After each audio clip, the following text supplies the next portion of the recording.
Hi hello வணக்கம். இது உங்கள் சிவி ஜோன். எல்லாரும் எப்படி இருக்கீங்க? இப்போ பார்த்தீங்கன்னா ஒரு பயங்கரமான ஒரு டாஸ்க் பிக் பாஸ் வந்துட்டு ப்ரொமோ 2லையும் ப்ரொமோ 3லையும் பயங்கரமான ஒரு விஷயம் கொடுத்துருக்காரு. அதெல்லாம் பெரிய டாஸ்க். அதை விட இப்போ இந்த வாரம் வந்துட்டு சோத்துக்கு ஒரு பிரச்சனை வந்திருக்கு. ஏன்னா இந்த ப்ரொவிஷன் டாஸ்க்லாம் பார்த்தீங்கன்னா சமீப காலமாக வந்துட்டு ரொம்ப கொடுமையாக கொடுக்குறாங்க. ரொம்ப டஃப்பாக இருக்குது. இன்றைக்குமே அந்த மாதிரி ஒரு டஃப்பான ஒரு டாஸ்க் தான். என்னென்னா டிக்கெட்டு ஃபினாலில் ஸ்டார்டிங் வந்துட்டு 5 ரவுண்டு சுற்றுறதுக்கப்புறமா கண்ணை கட்டிட்டு ஸ்ட்ரெயிட்டாக அந்த கலர் வச்சு இதை வந்து அப்படியே போய் வச்சாங்க பாருங்க. அந்த மாதிரி இந்த வாட்டி 5 சுற்றுக்கே அவங்களுக்கு நாக தெளிருச்சு.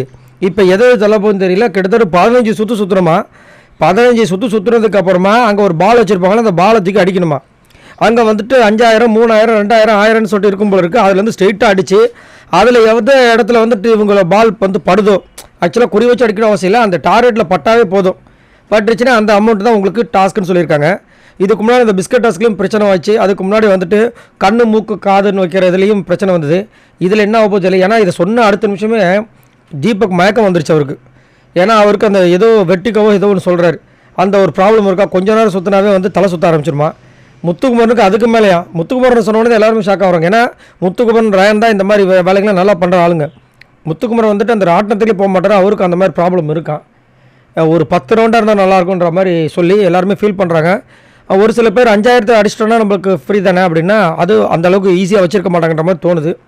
என்ன பண்ண போகிறாங்கன்னு தெரியல. எல்லோரும் அப்படியே பயந்து பிதுங்கி போய் கிடக்குறாங்க. தீபக் என்ன சொல்கிறார், என்ன ட்ரை பண்ணுங்கண்ணா. ஐயோ ட்ரையா, நான் பார்த்து செத்து போயிடுவேன்றாரு. அப்படியே சொல்கிறாரு.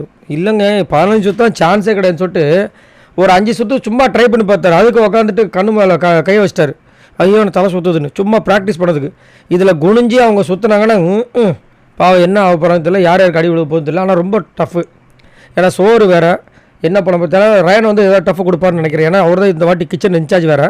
சரி, நீங்கள் உங்களோட கருத்தை சொல்லுங்கள். யாரெல்லாம் இந்த ப்ரொவிஷன் டாஸ்க் முடிஞ்ச உடனே அந்த வருகைக்காக காத்துட்ருக்கீங்கன்னு சொல்லுங்கள். ஆனால் எனக்கு தெரிஞ்சு இன்றைக்கி வர மாட்டாங்க, நாளைக்கு தான் வருவாங்க. ஆனால் இன்றைக்கி என்ட்ரு ஆக போகிறாங்க. இந்நேரம் எனக்கு தெரிஞ்சு ஆகிடுப்பாங்க பிக் பாஸ் வீட்டுக்குள்ளே. நாளைக்கு தான் அதெல்லாம் டெலிகாஸ்ட் ஆகும்.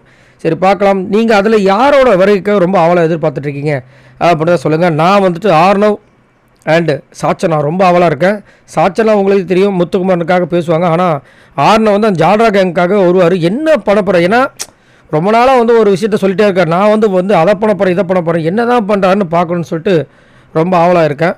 உங்களோட கருத்துக்களை சொல்லுங்கள். பாய் நண்பர்களா.